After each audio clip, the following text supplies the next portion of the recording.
Yeah, so she introduces me to a guy called Dr. Jafari.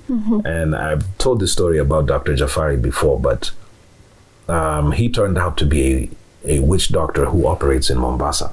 So I went down to Mombasa and you know, it started from just a conversation I had with him, and he told me everything that was happening in my life. So I was like, okay, wow, how did this guy know this stuff?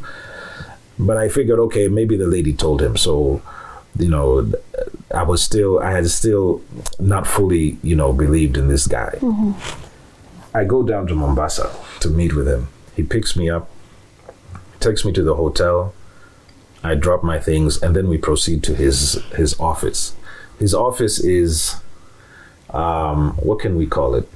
Just like a hotel room that he has rented permanently. And there's a bed, and then on the floor, there's all kinds of things. I would call it fetish, or just things that look like, I don't know, old calabashes and old, just dusty little strange things that are difficult to describe, but they just look like ancient African artifacts and things like that. Yeah. So he told me to take off my shoes, sit down, and he began to recite some kind of incantation, and it sounded like he was reciting, what can I call it?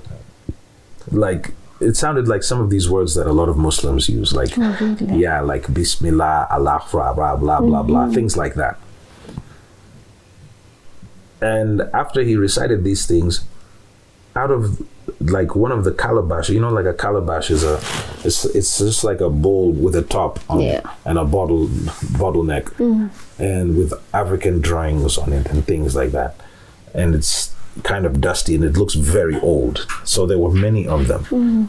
And after he recited the incantation, a voice began to speak from inside the calabash.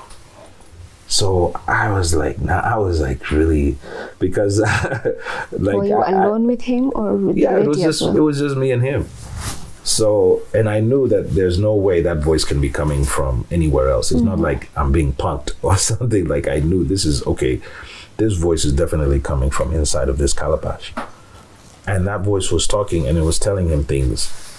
And he was explaining why we were there, who I was, what I had been going through, and that I'm seeking assistance.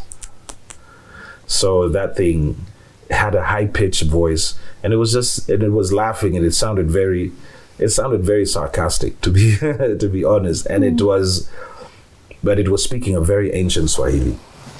So a lot of the words it was saying I could not understand. So the voice is speaking to him and giving him instructions as to what he should do. And yeah, the instructions were that we were to go and buy a can of Zesta, and we were to use it for a ritual, a process. And the reason was that apparently people had put curses upon my life through witchcraft, and that because they had put that witchcraft on me, I would have to do some things to remove to undo the witchcraft. And I think a lot of people get caught up in the same things, like the same story.